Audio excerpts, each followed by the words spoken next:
All right, so I'm just thinking out loud here. So come on a journey with me, okay? So I'm almost 50 years old, and I'm thinking about what Pride 2025 is going to look like under our current political climate. And I have to say, a lot of it is very familiar to me, being someone who fought for their rights as a gay man in the 90s when the federal government and local governments were not always on our side. Now, of course, there's some things that are different now.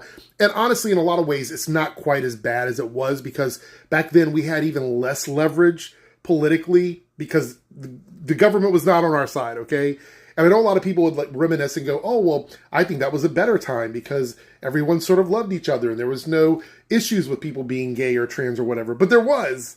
It's just people didn't see it because this internet thing didn't exist. And our communities were so small compared to everybody else's that you could avoid us if you wanted to. And now it's not like that. Now we're out and proud of who we are. But it does bring me back to the 90s where pride movements were more grassroots. And so it was more about the community coming together and doing something as a group opposed to what we'd seen in recent years, which is like a lot of rainbow and pink capitalism and a lot of these companies that are profiting off of pride. So if you wanted a pride t-shirt, you would have to go to a pride to get a pride t-shirt. You couldn't just go to like Walmart or any commercial store and just buy pride merchandise. And I actually think it's going to be like that this year because a lot of these companies who said they had our backs, they don't really have our backs. And we're seeing that now with the rolling back of DEIA and moving pride merchandise all around their stores. So they don't really have our backs. So I think it's going to be really interesting this year to take a peek in and see which one of these companies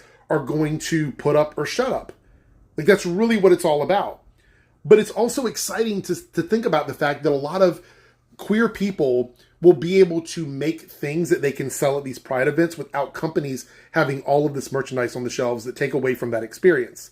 But there is a drawback to that because in a lot of communities, marginalized communities, small communities that aren't in big cities, they don't have access to that stuff. And pride events are more about just straight up activism than they are parties and events. So they're going to suffer because of all of this junk. But the thing about it is, I'm going to keep an eye on it. I'm going to make more videos like this as we get closer and closer to Pride and what I'm seeing online and some of the stuff I'm seeing locally, because I just want to keep you guys informed about my perspective. And if you are a queer person, do the same thing. Make videos and talk about your perspective on Pride 2025 and what you think it's going to look like since we're so close to it.